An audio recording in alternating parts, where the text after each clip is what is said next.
In business, there's no room for guesswork. Every shipment matters. Every deadline counts. When you're trying to keep operations running smoothly, the last thing you need is uncertainty. That's why reliability is at the core of USPS Ground Advantage. From the moment your package is first scanned in, it moves through a secure nationwide network, aiding in a timely and accurate delivery. You get near real-time tracking so you can keep up with your shipments. And with affordable upfront pricing, there are no hidden fees or surprise surcharges to throw off your cost sheets. It all adds up to predictable deliveries you can depend on. Because knowing your logistics are handled lets you focus on everything else: your customers, your team, and the future you're building. Visit USPS.com/Ground Advantage to start shipping with confidence. USPS, official shipping sponsor of the NHL.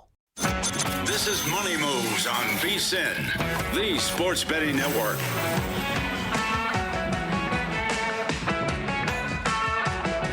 Kicking off hour two here, Money Moves, VSiN, the Sports Betting Network. Listen, you've got the group chat, you've got the opinions. Now it's time to put your money where your mouth is with Cut, the social betting platform that lets you bet directly against your friends and other users on all things sports, politics, pop culture, even personal bets, whatever you want. Every bet, too, fully customizable and pre-funded, so no one can flake out on you when they lose. Plus, you get cash back on every single bet you make.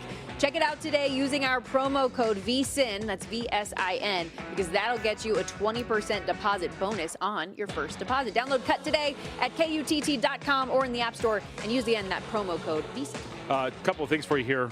Some news. We were waiting to see what was going to happen. Steph Curry is officially out tonight against the Sacramento Kings. So that is worth pointing out, as they have, against the Sacramento Kings. Against the Los Angeles Lakers, potentially will play tomorrow against the Sacramento Kings. The reason why I bring up the Sacramento Kings is... Which, real quickly, they've gone down from 4.5-point favorites to 2.5 right now, total 223.5 against the Lakers. Yeah. The reason why I say the Kings and why I have them on my mind is it was reported yesterday that the NBA was looking into what multiple sources say was a strategy mistake by the Kings when they fouled Seth Curry. And we have the results of said report. Shockingly enough, the NBA, according to Shams' quote, has completed an investigation of the Sacramento Kings and head coach Doug Christie's decision to foul intentionally late in the team's game against the Golden State Warriors on April 7th. The league's investigation determined that they did it on purpose, and they're getting banished from the league. Now that Christie mistakenly believed that the Warriors were not in the penalty and therefore instructed his team to foul, blah, blah, blah. The lie detector test has determined that is a lie. Mari, does he still do a show? I don't think so anymore. Mari's still a thing? Pretty old. I mean, yeah, okay. Ageist, wow. From you? Really. Come on. I was always more of a Jerry gal to be honest with you. Ageist. Through it all. I will always contend it's the better of the ists to be. To talk polar opposites going from Jerry Springer and Maury to the Masters at Augusta, the defending champ. Why is that polar opposite? Certainly. I wonder why. A lot of pieces of garbage out there, I'll tell you that much. don't even. Terrible. Anyways, Rory McIlroy. Oberg just shanked that thing off the tee, so I'm sorry. Continue. It's okay. Rory, I was just going to say, looking the part. He has now taken a tie for the lead with Sam Burns, 3 straight birdies now, has him sitting at 5 under through 15. And it's an interesting kind of case with Rory McIlroy because a lot of the conversation coming into this one was questions about his form. The last couple of times we saw him was a T46. He had to withdraw for another event due to back spasms. But it seems like, and something I know he's talked about a lot this week, is there is a different sense of confidence and comfortability being out here at Augusta after being able to pull off what he did last year and finally get the monkey off of his back. Yes. So, but you do wonder, I mean, the repeat champs, they have not fared well. Sure. So that is going to be something where that works against him. But either way, he does have everything you need. But back-to-back wins extremely rare. This is, again, from Tyndall in the article. Only the absolute legends, Jack Nicklaus, Nick Faldo, Tiger Woods, have managed to win back-to-back Masters. Yep. Woods the last to do it in 2002. Yep. No doubt about it. The putting has been a challenge for him the last 3 PGA events, but not so far today. So we'll keep tabs on this as we go. Let's see. By the way, Data Golf has a great live stats, so you can check things out and see where they're at. Putter right now about plus 1.3 strokes gained for Rory, so pretty solid on the strokes gained putting up to this point. These are always kind of things I look at to see maybe if there's some signs for regression. Interesting for Kurt Kitayama as we head into tomorrow with his round done for the day. He has lost 2.4 strokes around the green. Everywhere else, he's been great outside of off the tee. So that's a pretty big red mark as you look at that. Now, it's only one round, so that's got to be something where it's maybe some small sample size data. But usually you look for areas in which a guy has struggled and what's going to happen.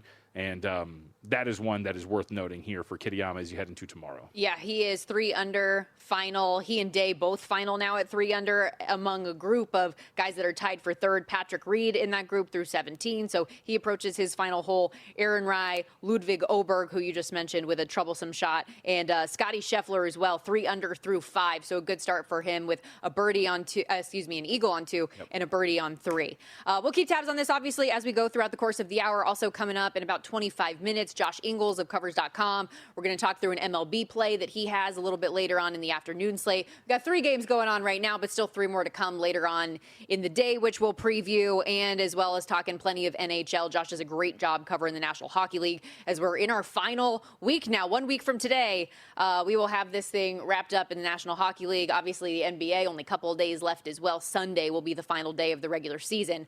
With that in mind also, big slate today, 14 games, no hockey action for you tomorrow. So we'll get out as much as we can today. Also, a lot of NFL news coming through. We know the draft is just a couple weeks away. Signs keep pointing. Listen, Fernando Mendoza is a minus 20,000 favorite to be the number 1 overall pick. Everyone knows this is going to happen, but you have to admit, it's pretty funny seeing Kirk Cousins, who just got brought into the Raiders, talking very, very openly about, this is definitely going to happen. Here is Cousins on Good Morning Football yesterday after getting announced. I don't want to start unless I'm the best option. So, and I told, Clint that best players should play. But certainly, as long as that's the case, I have no qualms with however it plays out. But I do think Fernando is going to be a great addition to our team. I think he's going to have a great future in the league. I have no problem, being a voice in the room to kind of help him to the degree that I can. He's going to have great support all around him from the coaching staff, but to the degree that, being able to watch a veteran quarterback, go through his habits and routines and process, I think, that can be a great asset for him. And he was here yesterday on his draft day visit. We were able to watch film together. So, I think he'll be a great addition to the room. And I was even telling him how much success he had throwing back shoulders at IU that I'd like to learn a little bit from him on how to throw a good back shoulder. So it'll be a noisy quarterback room. We'll all be helping each other, and we'll all be pulling in the same direction. I just love it. Like, it's not even playing the game. There's no potentially, or we'll see what happens. It's no, this is going to happen, and this is what it's going to be like. I mean, he's not allowed to, right? That's part of the problem. What do you mean? I think, isn't there a rule or something like, I don't know. It just either way. He's not allowed to what? To reveal or talk about him as a teammate. Technically, he's not drafted. But I'm saying, but he is. Right. If you listen to the sound, yeah. That's why people were freaking out about that. Not freaking out, I think is somewhat strong. But as you said, we all know. And even though we all know, come draft time, the Raiders will use every second of that clock and not draft him until there's like 2 seconds left on it and make us all wait for forever. But is what's going to happen. Rumors were they had the playbook. I think you mentioned that. So you want to bet 20,000 to win 100? I mean, I think, crew, if we want to pool our money together, we could probably get 20,000. All between all of us, and then split the 100. What do we talk about? How many people are back there? 6 ways? 10 ways? Yeah. There's $10 each. We did get the prop, obviously, that's come out in the last couple weeks of the total quarterbacks to go in the first round, sitting at that 1.5, over minus 205. I'm going to bet this under. I do it every year, so I'm just going to keep doing it. It's plus 155, so you're getting the plus money value that you wanted. The goofy meme, I'll effing do it again. Like, I'll do it, and I'll continue to. I just don't buy the Ty Simpson stuff. I don't really think that he's going to be a first-round selection. The last mock draft that I saw had the Cardinals trading back into the first round to go and get him. But again, I don't understand the logic in that and sacrificing draft assets to go up. And you could sit there and talk to me about the extra year of control. Who cares? Are the Saints in a different, difficult position with Tyler Shuck because they don't have this extra year of control because they didn't draft him in the first round? No, because what are they going to do? They're going to sign him to a contract if they like him enough to get it done. So I don't really buy it. I think that there's a flaw there with Simpson. And the other part about this, too, we should note, I think next year really looms over this draft quite a bit. On paper right now, that looks like a very strong draft for quarterbacks next season. And so if you're some of these teams that have the assets and or multiple first-round picks between the next 2 years, whatever it is, why would you do it now when you can stock up on other key positions and then wait and see what you have this year and go and try to get one of those guys for next year?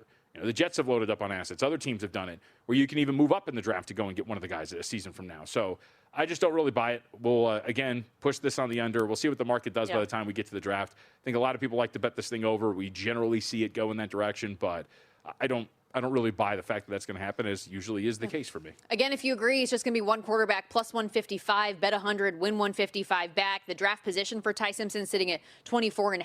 The over on that is minus 230.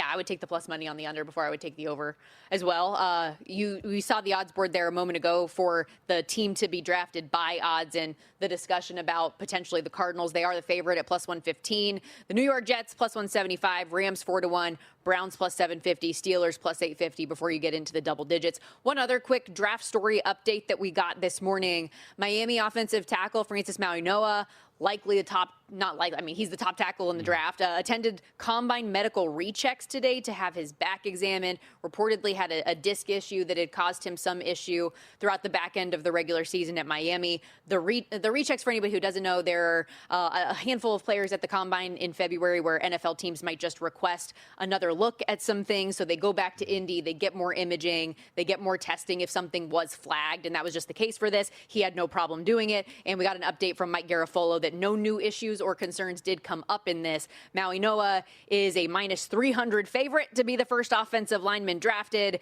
If you look at some of the additional numbers, if you think there's a shot that he could go top 5, you are getting the plus money price. Top 10, though, out to minus 380 because that is the expectation. To be a first-round pick in terms of the over-under draft position, 7.5 is that number. Oh, is that me or you? I think it might be you. Either way, the Raiders, Jets, Cardinals, it's ESPN's Titans, website. They've got those and Giants, your top 5 selections. I'd be curious to see what these other teams want to do. The assumption is that these edge rushers are going to go right after Mendoza. And then after that, I know that Love has been tied to the Tennessee Titans, although some are pushing back on that. But where the first offensive lineman goes, where Mauigoa goes eventually. He's a stud. I would assume, I would think that maybe even as high as second is an option. But I know edge rusher is a premium position as well. 6'5", 330, powerful dude. You got to talk to him? Yeah, I've talked to him a couple times. Seems like a cool dude, but as we've talked about a lot, you never really know with any of these people. There was a player that you told me behind the scenes, and I will not unveil it, was a meathead of sorts, and it has proven to be true. You've talked to him too, right? No. Oh, you haven't? No. Oh, yeah. Good stuff there. On that note, we do have a first run on the board for the A's. The New York Yankees, massive favorite. They're bet out from minus 180-something to over $2. They're down 1-0 right now in the middle of the 7th. Tyler Soderstrom with an RBI single, getting that done. We'll keep tabs on it all, give you a Masters update as well when we return here on Money Moves.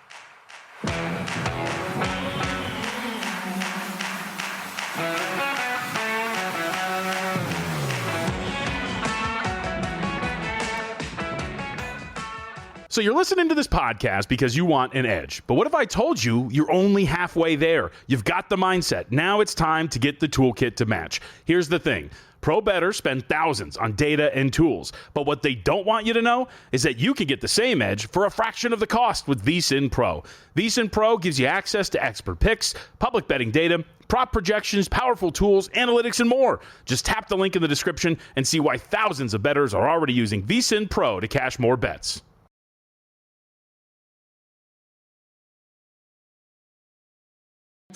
You're watching Money Moves here on VSiN, the Sports Betting Network.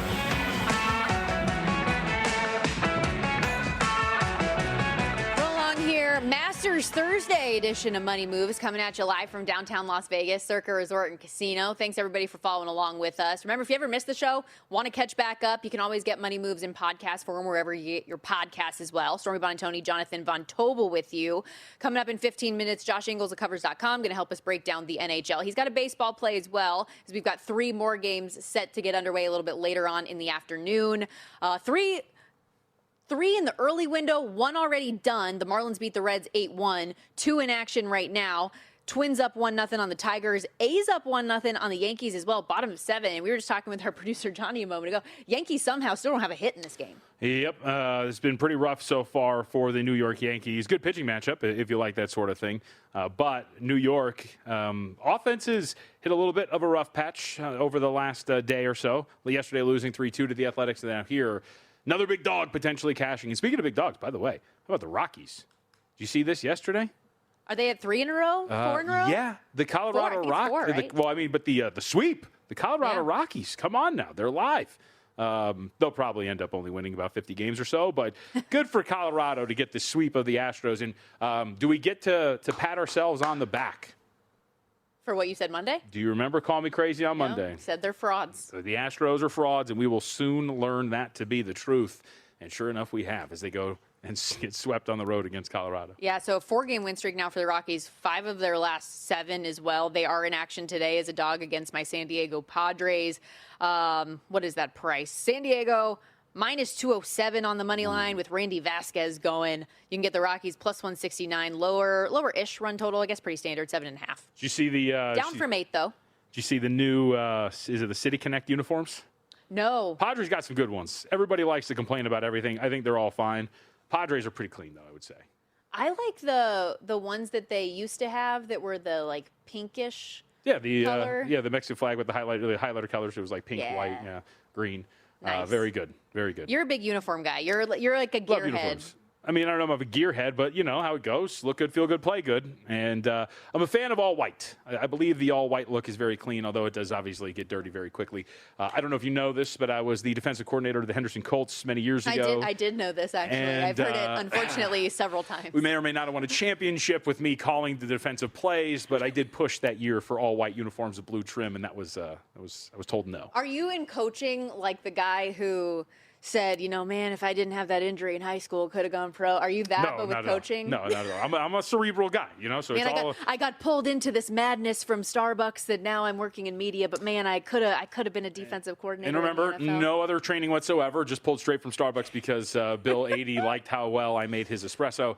But I would say that, no, I'm very, I'm an analytical mind. So, every time I was like, your pass rush win rate is awful, kid. Like, we got to really work on this kind of stuff. And it worked wonders because we won. We won. You know who is the farthest thing possible from awful? Shohei Ohtani in what he was able to do yesterday. Sorry.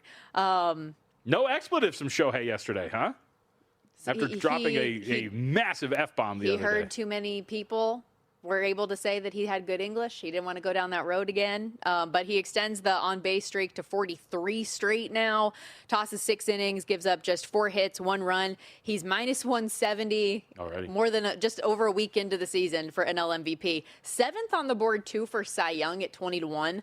I don't buy the Cy Young. So I was going to say, I know it's harder to do just like from a sheer volume standpoint, right? Because he pitches every 6th day as opposed to every 5th day like everyone else. But at 20... Is there anything to that? Do you think potentially? For Cy Young? Yeah. No, I don't think. I mean, I would not want a piece of the Cy Young. MVP, obviously. I mean, if he's going to be healthy, the cool thing about baseball voters is that they're not mouth breathers in the sense of they hold the player to the standard of the previous season. They seem to view each season in its own separate entity, right?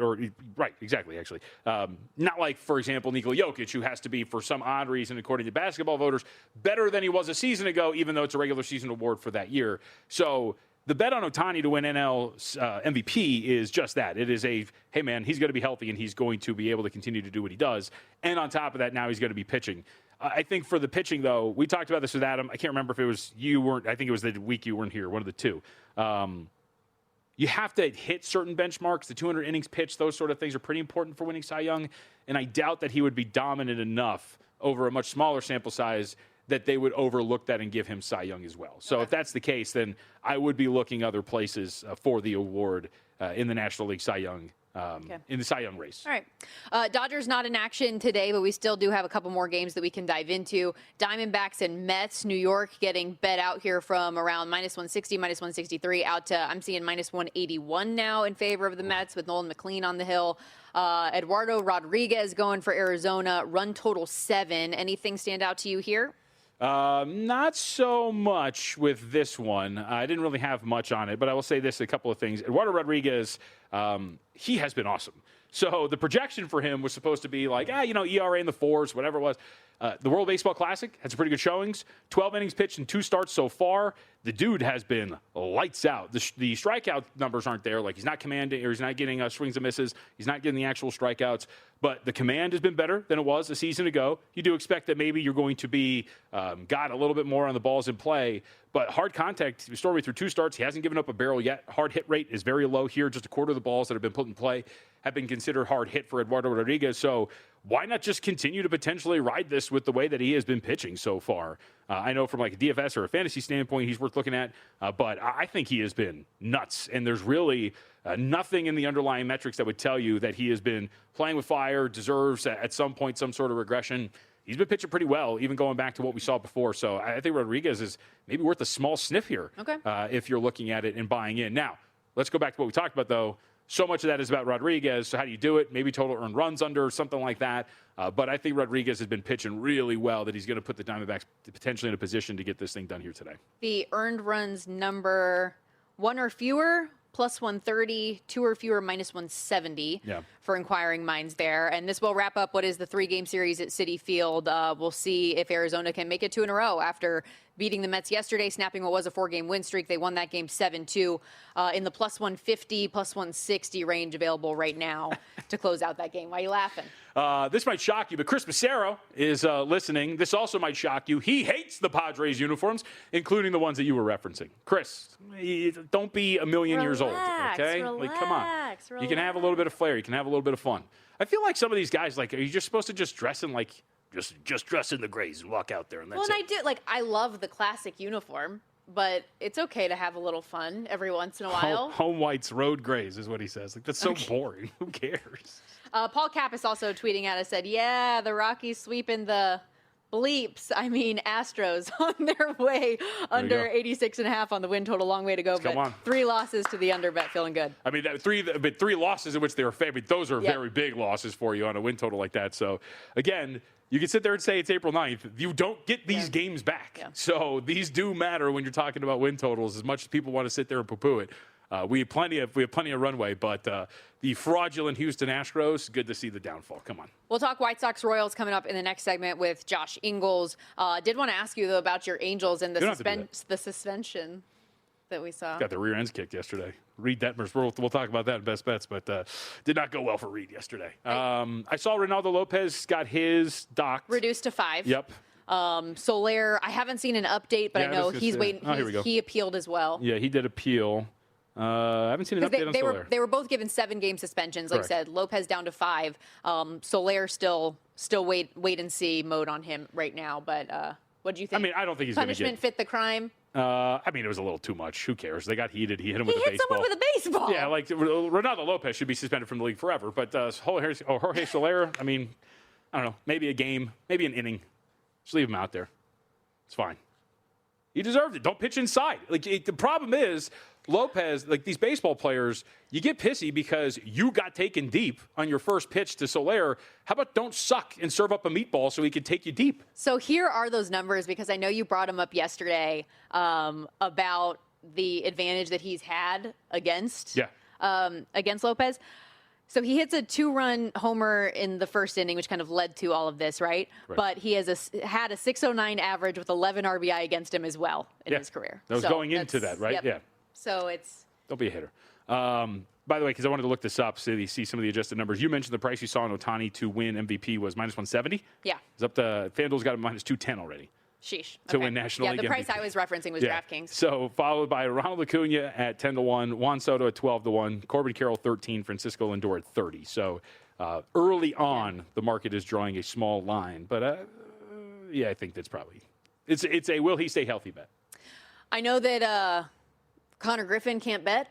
However, he's got the money to do so and lay it -2 whatever on anything he wants to. 9-year, $140 million deal for the Pirates, what he was able to do. And we don't have enough time to play the clip here, but I got to tell you, I loved Paul Skeen's reaction when he was asked about the deal and what it means and how cool it is for Connor Griffin. Said, I hope he's going to be the face of the franchise for years to come. Yeah, Griffin, not you. I mean, I think we can both. There's room. You know, Mount Rushmore has 4 faces. With how famous and everything that Paul Skeens has done, I just thought that was kind of a cool and also interesting comment to make there. We got to step aside. Like we mentioned, we'll get to that White Sox game in a moment against the Royals because Josh Inglis has a play there and plenty in the National Hockey League. Stick around. You're watching Money Moves here on VSiN, the Sports Betting Network. Busy day here on on Money Moves as we welcome you back to the program. Stormy, Buonantony, Jonathan Von Tobel with you. Still 1-0 in both A's, Yankees, and Tigers, Twins, although the no-hit bid the A's had going finally broken up here. Still, Athletics with that advantage in the top of the 8th right now, and it is the Twins up on the Tigers. We're going to talk a little more baseball here as well. Some National Hockey League discussion with just a week left in the regular season with Josh Inglis as he joins us here on the Progressive Guest Line. Betting analyst over at Covers.com. You can follow him on X as well at Covers_Josh. And let's start with, I know one game that you at least feel the most confident firmly about your selection on White Sox Royals going head to head here later on this afternoon. What do you like and why? Really thought the opening line of 9.5 was kind of weather pushing it, especially early in the morning. We've seen it drop down to 9. I'm taking the flat 9 under. Got that at even money. It took a lot of money, and I mean, it's Kaufman. Maybe it's 15 to 20 mile an hour winds, but it's still early April baseball. We've seen scoring down. We've seen home runs down. And in a spot where KC has been kind of an under darling, 8-4 to the under on the year, I think it's a good spot. And this is a KC team that hasn't seen great pitching. Quintillo, Williams, Tanner Bybee, who I had to make sure I said that right, a little inside joke before we got going. But 7 runs versus them, straight unders. The offense couldn't get going. They're a great team right now to back. Bobby Witt, maybe one of the more unlucky hitters in baseball, just can't seem to get things going. But that seems to be the cause across the league, where we saw just 11 home runs hit last night in a full slate. Kind of tough sledding right now for home run backers. And we're starting to see a little more love for the unders. And I haven't seen the 9.5 when most of these totals for Sox Royals were, 7.5, flat 7s, maybe 8s. I think it's about a half run too high. We're seeing the market correct today. A quick aside, I just want to break in with some breaking news here. Joel Embiid has been diagnosed with appendicitis, and he's going to undergo surgery today. So we got the illness report earlier. So out of nowhere, Joel Embiid has to undergo surgery for appendicitis. Anyway, with that, let's hit some more baseball. Eduardo Rodriguez has been off to a great start, Josh. What do you make of what we have seen from him and this start here? Mid-40s, a little cold against McLean and the Mets. Yeah, I wish I had a good appendicitis segue, but I don't. And this is when you want to talk about something, you don't have any action in this game, and you get to this line here at 3:30 Eastern time. Everything seems pretty priced in. You've seen that flat 7 total in an Eduardo Rodriguez game in the classic final rematch here. 45 degrees scares me for runs. I think if you're looking at this and you got to get something down, I don't have anything on my card. Maybe the only thing you can find value in is maybe the Mets team total over 3.5, minus 115, minus 120 right now, just because that total got pushed down to that flat 7. But we could see a good pitching game and a game where 45-degree weather kind of dictates the continuation of early spring baseball. So no plays on it, but do like the Mets offense maybe to finally get to Erod, who can't keep that ERA clean for this longer. Josh Inglis, Covers.com, joining us here on the Progressive Guest Line. You mentioned in your handicap of the under for White Sox Royals that it's been a tough go for home run bettors, been profitable for people who have been betting no home run, parlaying it together, although apparently DraftKings and other sites don't want to let them do that anymore. Yeah, a couple of my shows, people in the chats were just really going on. I'm like, okay, what kind of prices are you getting for that? People are getting like 7-1, 8-1 on these games, which puts it in that perfect 4-game round robin, 2, 3, 4, where you could be winning some big money. Yesterday, I think they got hit really big, and it's always that thing, like what's going to happen at the beginning of the season? What's going to change from year to year? Baseball, it seems more so than any other sport. Right now, home runs down. And about 2 weeks now on the dot, we're starting to see that edge dry up. And it brings you to that same thing. If you have an edge, and I'm guilty of this too because of my job, if you have the edge, you want to brag about it, probably keep it to yourself.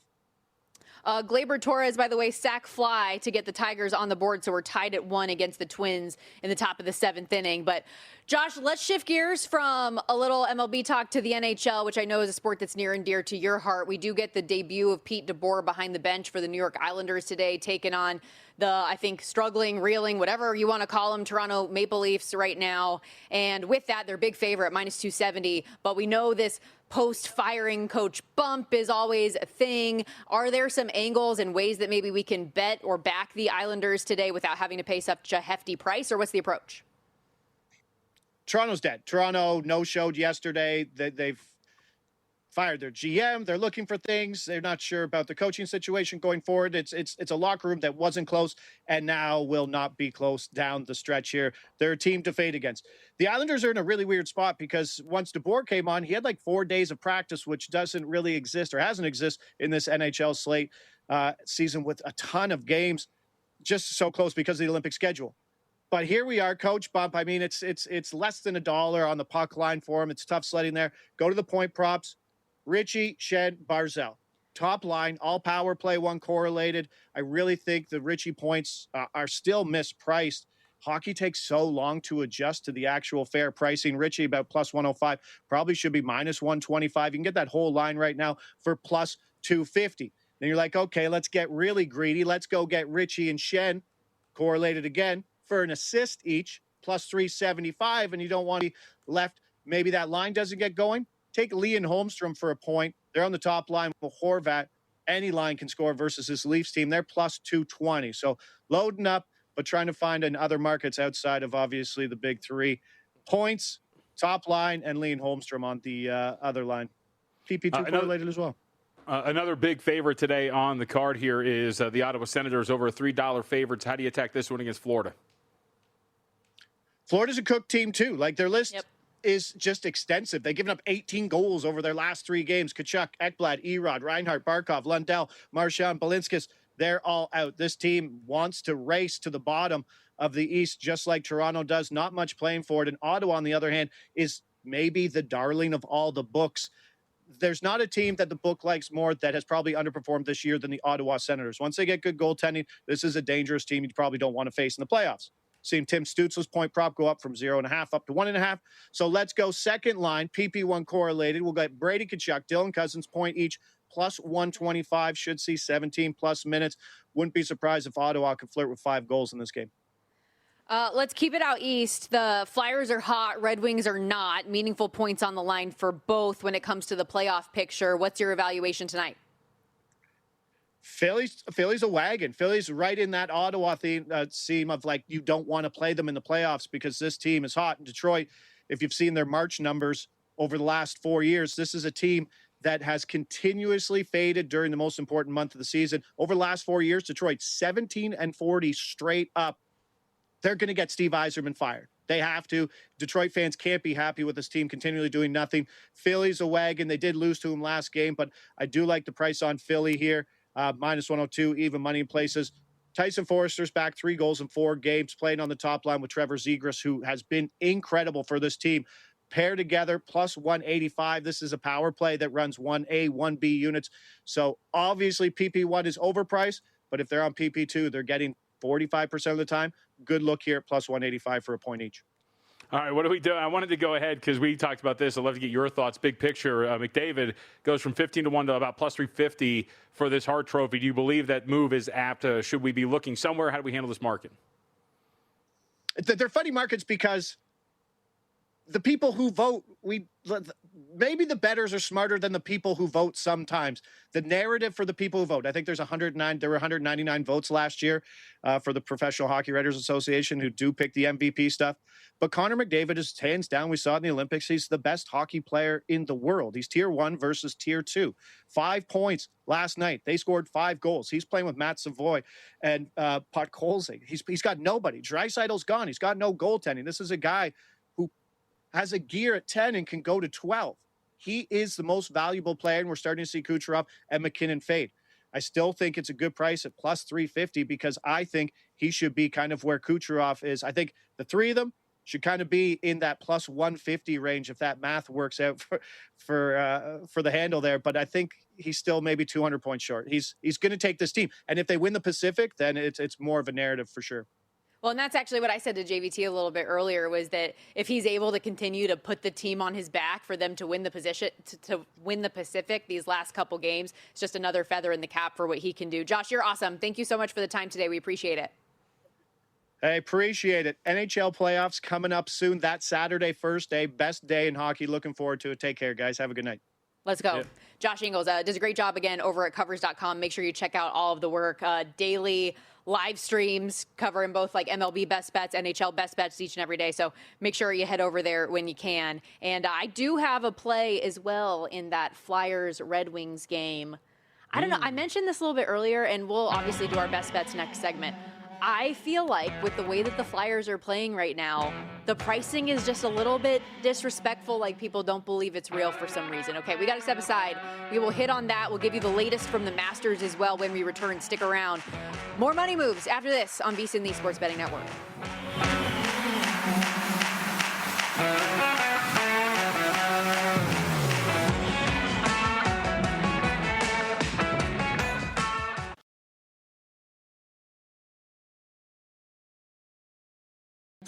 You're watching Money Moves here on VSiN, the Sports Betting Network.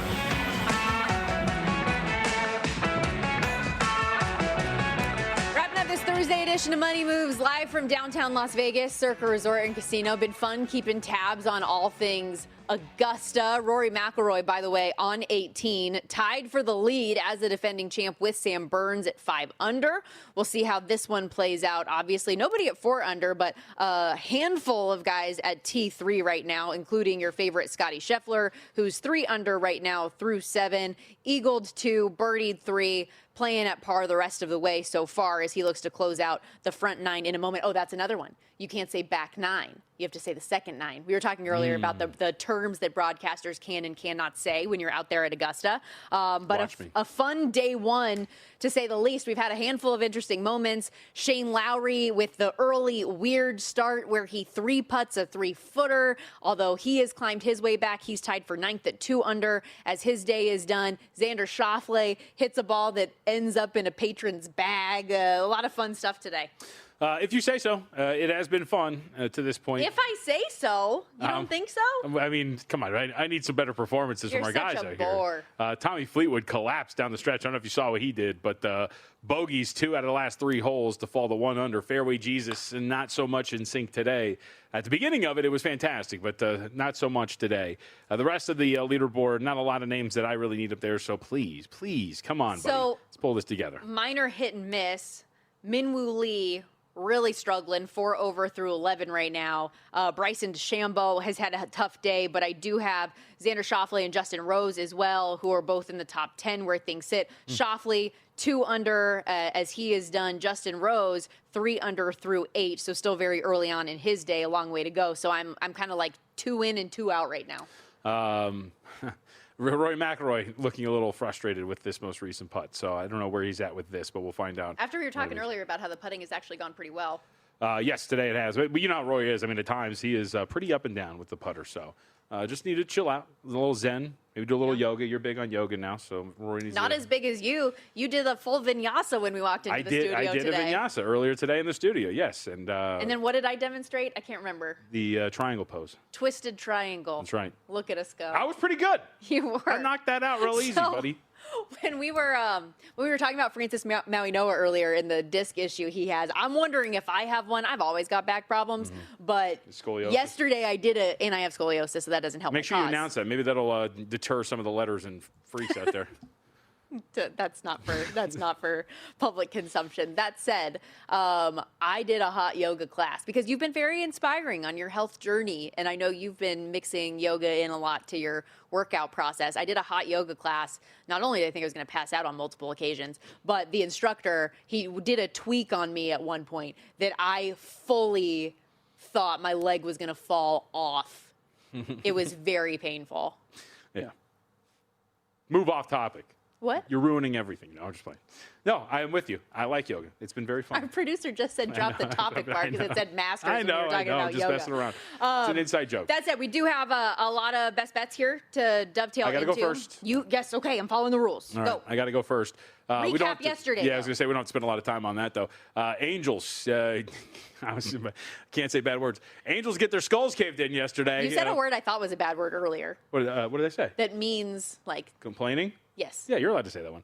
I didn't know that. Angels money line plus 107 doesn't get the more there. You know. Yeah, careful because you've already been dumped once at least. Whoa. For today, 2 in the NBA, one going the right way, one going the wrong way here. We'll start with the one that's going the right way. Heat plus 4.5 against the Toronto Raptors baseball series. For this one, they played in Toronto just the other day, got embarrassed, had a team meeting similar to our own team meetings. They were screaming at one another, cursing, but getting it all out there. Paul Howard and I had a team meeting a few months ago that you were a witness to, and you work out some of the kinks and then you move on from there. So hopefully the Miami Heat can get it done as a 4.5-point underdog. Numbers down to about 3.5. Still think it's playable. There's a couple of 4s out there as well.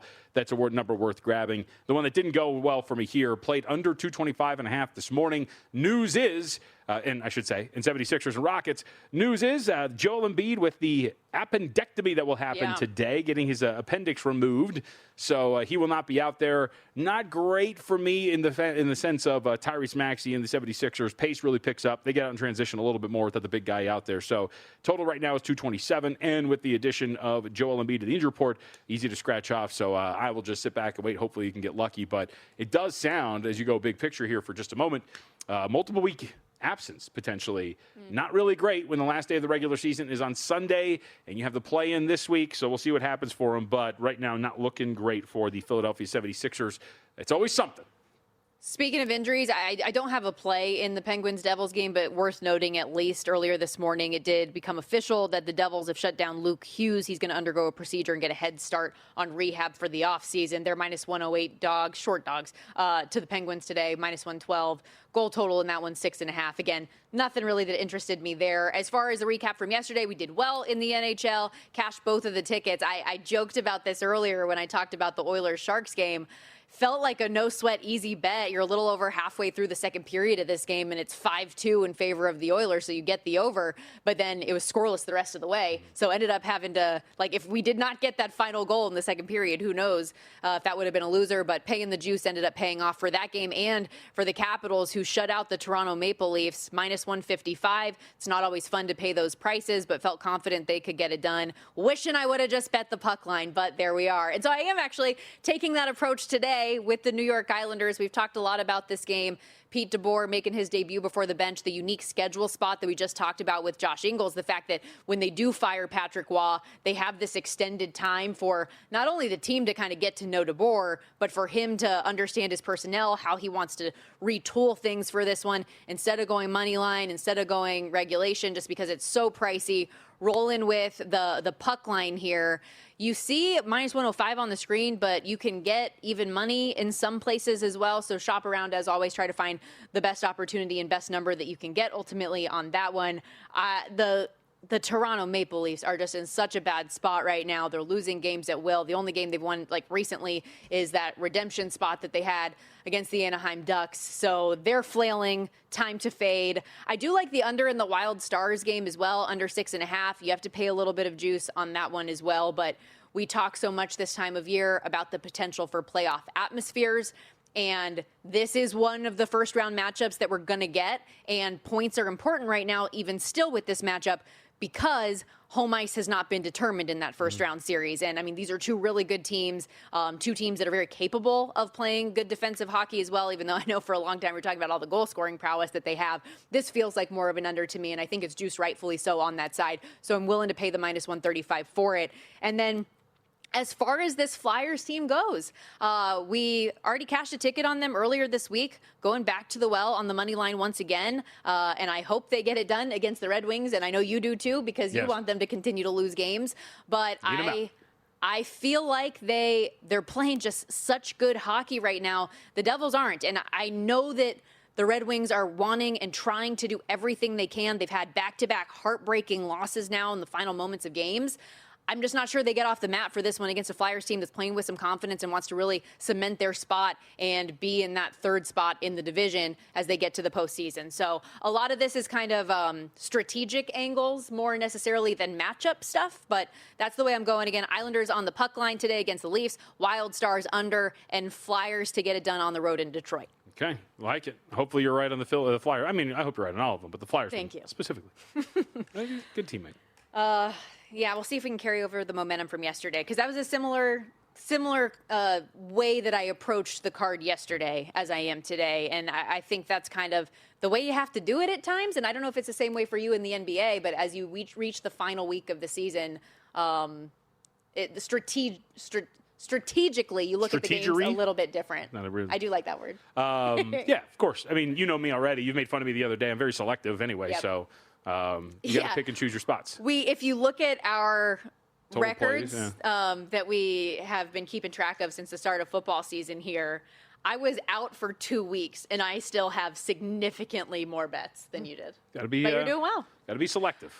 There will be a lot more hockey talk, by the way, coming up in the next program here as we're wrapping things up on Money Moves. Follow the Money with Mitch and Paul coming up. ESPN's Greg Wyshynski is going to join the show, break down bubble teams fighting for seeding. We talked so much all week long about the fight for that final Western and Eastern Conference wild card races. Plenty of NBA as well. Don't forget, after Follow the Money, VSiN Primetime. Keep it locked right here. We've got you covered all day. Tim Murray, Matt Humans, cashing out at night with Dustin Sweetelson beginning at 11 Eastern.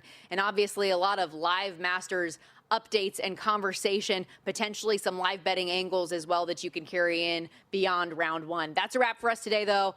Thanks, everybody, for hanging out. Have you done your 2 workouts for the day? You still got one more to go? Still got to do that. One more? Got to keep grinding, dog. Look at you. Although I hurt my hip. Not really going well. Oh, man. So we're both falling apart. It's all right. You got the hip issues. I got the back. Races in a week. Got to do it. All right. Have a great day, everybody. We'll see you tomorrow. Same time, same place. Don't miss it.